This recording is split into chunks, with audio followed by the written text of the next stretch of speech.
With us now, captain of the U.S. men's national team, owner of AFC Bournemouth at TST, Tyler Adams. Tyler, how you doing, my man? I'm good, man. Thanks for having me on. We got to talk about TST. I want to know how you feel about AFC Bournemouth being in their group of death. It's the group of death. You got Pat McAfee, Concafa FC. Yeah. You got Real Atletico. You got obviously Wrexham, the Wrexham boys with Ryan Reynolds, Rob McElhenney. What do you feel about this group? How do you feel about being paired in the group of death? No, I'm feeling good about it. So we have some staple pieces that we put in the team, ex-players. We're bringing some younger guys on board, the legs of the team that we're going to need. But it's a fun tournament. We're excited. We think that we're going to be able to compete. We played against Wrexham in preseason, so they're going to be bringing some of those guys as well, which will be fun. Well, obviously there's been previous editions. From watching the previous editions, what type of player do you think you need on this team to compete? You need technical and tactical savvy guys. I know a lot of the former indoor guys are very good at this small-sided games, just due to formations and running small plays. But you have to be clever in these types of games. It's not about the short-term play of the game. It's about the long haul. You got to make sure you finish the games well. Let's go beyond the group, because obviously the group is very difficult. But is there anybody beyond the group that you're like, I want to face that team? You obviously have Nani FC. We saw how competitive they were. Kun Agüero, his team. Miguel Ayun in Club America. There's a Mexico connection there. They're also involved in TST. Is there anybody you got your eye on? Chad Ochocinco's team. I forget the name of his team, but I want to play against them. I know he's a huge soccer fan, a huge soccer guy, big FIFA guy as well. So I want to play against his team. How would you rate his skills? He's not bad, man.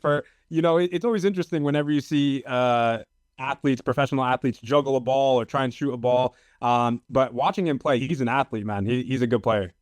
So Michael B. Jordan was with us, and he told us he grew up playing soccer. He actually said he was a goalkeeper. I'm very curious what kind of goalkeeper you think he was. Not a good one.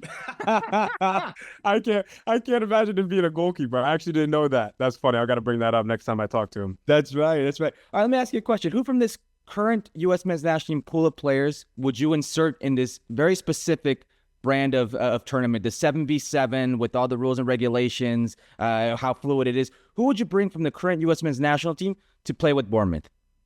We got a lot of good small-sided players in our national team, but probably Weston McKennie. He's really? He's a good small-sided player. People don't realize, but he's good at arriving in the box, good at finding himself in situations to score goals, and he's got the legs. So I'm going with Weston. You went opposite of what I thought you would. I would have thought you would have said Serginho Dest. This is made for him. Nah, it is. It's definitely made for him, without a doubt. But Weston just can play. Serginho can as well. He grew up in that street soccer environment. He's a clever player in tight spaces. Yeah, that's a good shout from you. But I'm still gonna stick to my guns. I'm gonna go Weston still. Who's the one guy you're like, I don't want him anywhere near my team?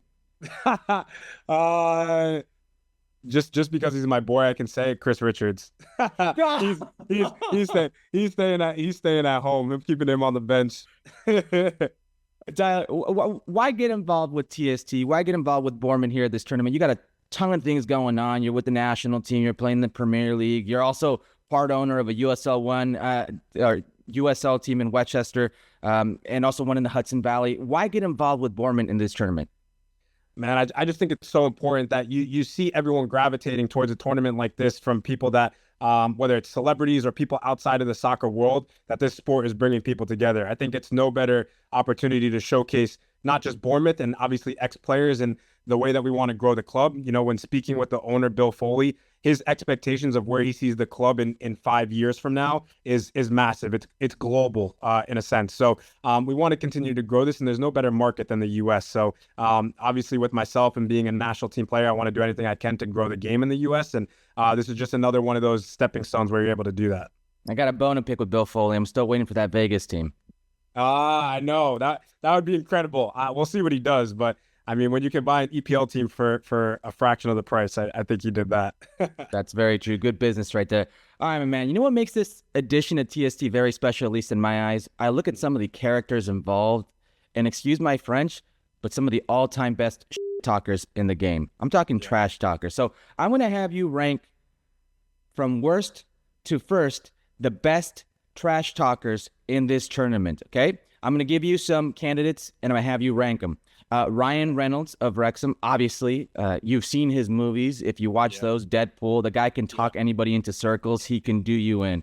Nani FC, Nani, obviously. I don't know if you saw last year's edition, but your boy Sasha Kleshin. It was Sasha, man. Oh, my goodness. They were beeping. And then Nani wanted all the smoke, took off the shirt, wanted to show him. You have Sergio El Kun Agüero. If you remember last World Cup, it was Kun Agüero who was calling out Canelo Alvarez, a world champion boxer. He wanted that smoke. He obviously can talk his trash. And Miguel Layún of Club America.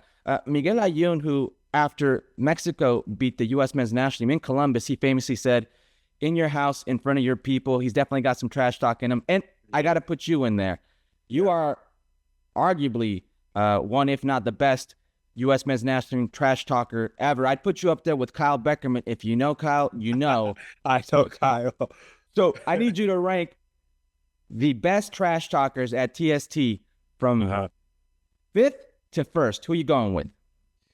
Oh man, so I'm gonna go Nani in last. Outside of the beef with Sasha, I haven't seen him too much in it, so I'm gonna go with him in last. I'm gonna put Ryan Reynolds second, so not him yet. Aguero's up there, myself, and Carl Sayun. And Miguel Layún, yeah. Miguel Layún, sorry. Oh my God, those are tough ones. I'm gonna go Nani, Miguel Layún. I'll put myself in the middle. Because I didn't call out Canelo, and that I wouldn't do that. So I'm not gonna go that far. Myself in the middle. I'm gonna put Aguero, and then I'm gonna put Ryan Reynolds number one. Ryan Reynolds is actually a great shout. I've never seen a movie that he's been in where he hasn't just talked anybody into a circle and That's put him his in a role. box. That's his role. That's who he is. All right. Finally, can Tyler Adams pull off the double this summer? Can Bournemouth win TST, and can the U.S. men's national team win the Gold Cup? I think we have a good chance to win TST for sure. We're making some additions still to our team, and those are going to be crucial additions. We need some youngsters in that team, which we're adding. So I believe we have a good run, but like I said, there's some teams in there that are veterans in that game, so it's not going to be easy. But on the Gold Cup side of things, man, it's an opportunity for us to just set the record straight and show what we're about. I think there's too many narratives right now of you're going to have guys at the Club World Cup, you're going to have guys here or there. Listen, when you have, like I've said so many times before, when you have the opportunity to represent your country, you have to, at the very least, compete at a high level. And I think that's what we've probably been missing a little bit in the past couple of games. So, put the football side of things to the side. It's an opportunity for us to go out and compete in tough conditions. In the heat, doesn't matter. You make any excuse that you want. We got to be up for the challenge. So I want to be raising a trophy at the end of the summer. There's no better way to end the summer. I think we have a big opportunity to do that. Which one do you think would be more difficult for Tyler Adams? TST. TST. Putting a team together is not my forte yet. Maybe after my career when I have more time to do it. Probably TST. All right, before I get you out of here, an exciting time to be a soccer fan in the United States. You have the TST tournament coming up in the summer. You also have the Gold Cup, the Club World Cup. You grew up here, man. You've seen how far this game has come. What are your thoughts?